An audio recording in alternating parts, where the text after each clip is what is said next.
So I followed geopolitics for a long time. Well, not a long time, about 2 years. And it's been something that I've had a lot of interest in, and something that I feel like God has really put on my heart. And so I've just kind of been, I guess, a spectator in just trying to understand world conflicts, Ukraine, Russia, what's going on in Sudan,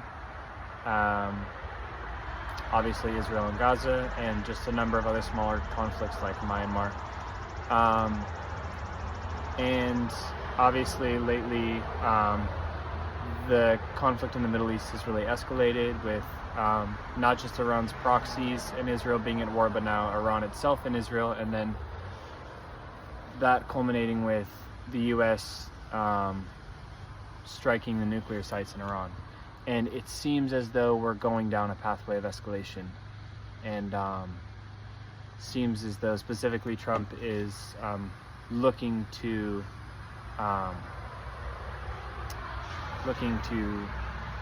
further this conflict. And I've really felt burdened about the situation to pray for it, which is honestly, if I'm being quite honest, I just don't feel like has been like a huge priority for me. I think mostly because I've been dealing with some serious internal conflicts in my life, namely what I believe to be major clinical depression, which could be the topic of another video. But I've really felt led to pray about this, and as I've been praying for this, it's become obvious to me what the will of God is in this situation, and the will of God is that there be peace. God desires that none should perish. And I think that's the heart of the issue, is that God desires that not a single life should be lost. Not the children in Palestine that are starving to death. Not the Israelis who get caught in the middle of missile strikes. Not a member of the Iranian Revolutionary Guard Corps.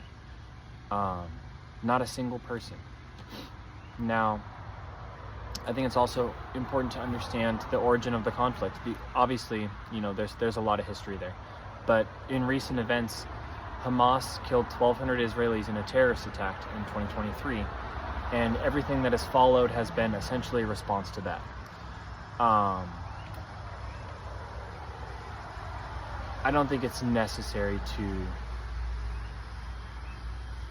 place blame if we're coming from a spiritual perspective, because that's not the job of the Christian, is to figure out necessarily who's right or who's wrong. The job of the Christian is to pray, seek the will of God, love all people, bless all people. When Israel was exiled to Babylon, God instructed them to build the city for the good of the city. Was Babylon something worth contributing to? Arguably not, or arguably. That's hard to define. That's beyond the comprehension of man. But God has put in the heart of those that are His to do good, chiefly. And I believe the way we can do good in this situation is to pray for peace. I believe that the Lord allows for self-defense.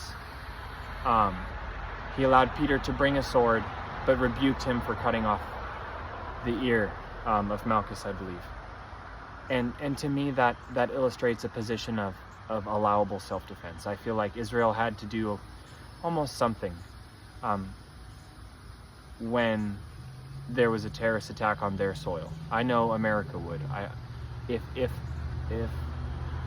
If someone endangered my family and I feared it may happen again, I would have to defend myself. But carrying out a genocide in Gaza is wrong. It is evil. It is evil. Israel is not the good guy. Israel is not the bad guy. Israel is a flawed nation, full of flawed people that needs the perfecting, sanctifying love of Jesus Christ. Just like Iran does, just like America does. People love to take sides, but the only sides are Jesus Christ and Satan. And the side of Jesus Christ is non-violence. It is peace. It is love. Self-defense if necessary, but to wound, to cause violence is never the heart. And I believe as Christians we need to pray. We need to earnestly seek the face of the Father, that He would bring peace. that he would stop calamity, that he would send angels, that he would send those in government who are a voice of reason, that would be able to talk those who are haughty and arrogant, filled with pride and anger, down from their radicalizing positions, and that he would give a spirit of wisdom and a spirit of compassion to those in leadership, that we would not throw away life over our selfish ambitions, but that we would cherish what God has created. Yeah.